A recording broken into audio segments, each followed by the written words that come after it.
So let's talk about 2025. It was a year that saw a massive, almost unthinkable overhaul of the US federal government.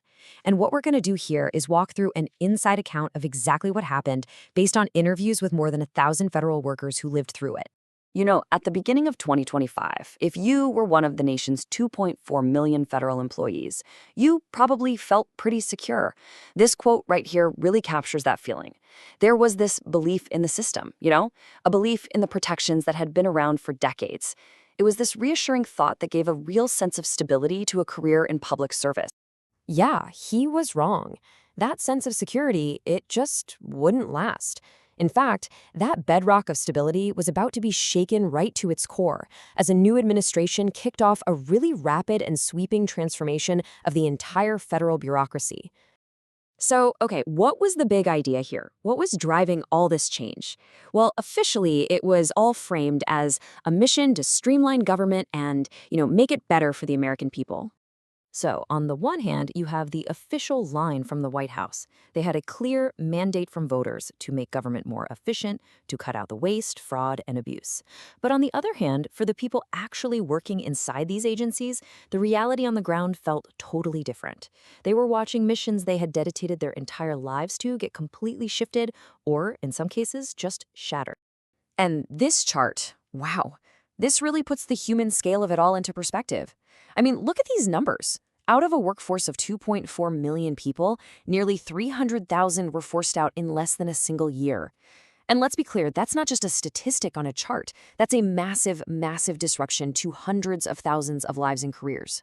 And this all started happening fast, like almost immediately. The winter of 2025 was just this series of rapid-fire executive orders that sent shockwaves through really every single corner of the federal government. Yeah. This timeline just shows how incredibly fast everything moved. On Inauguration Day itself, boom, remote work is over, diversity programs are banned. Then, just a little over a week later, this mass email goes out basically offering people a chance to resign. And by early February, entire parts of agencies were being dismantled. You can just imagine the constant sense of uncertainty it created. So that whole end of remote work thing, it threw people into some truly impossible situations. We're talking people given just 5 days to move their entire lives across the country. Others suddenly facing these monster commutes, like over 70 miles each way. There's a story of one investigator who, to maintain confidentiality, had to literally work out of a musty closet. And another employee, stuck all alone in an empty airport terminal, just quit after 6 months of total isolation. And this quote from Nicholas Chang at the Department of Defense, it just sums it all off, doesn't it? What crazy thing is going to come down today? That feeling was echoed everywhere. It really captures that survival mode, where the actual job you are hired to do suddenly takes a back seat to just trying to navigate the constant, unpredictable chaos of your day-to-day. Then you have moments like this. This post from Elon Musk, who was heading up a new cost-cutting team, really signaled a huge shift. And for people like Erica Higgin, a USAID officer, it became very real, very fast. She saw programs for things like HIV treatment and childhood education just frozen. In the end, she was dismissed, and in this final kind of symbolic act, she had to physically punch a hole through her own diplomatic passport. Okay, so as we move into the spring of 2025, the focus starts to shift. Now it's about the specific how, the mechanisms for reshaping the government. And the approach was often, well, pretty blunt and impersonal. Take how they fired thousands of probationary workers. These are people in their first couple of years on the job. The process was just swift and totally disorienting. First, many of them found out from a pre-recorded video, not even a real person.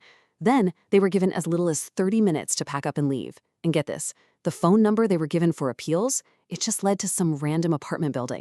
And then there was this email. It went out on a Saturday of all times.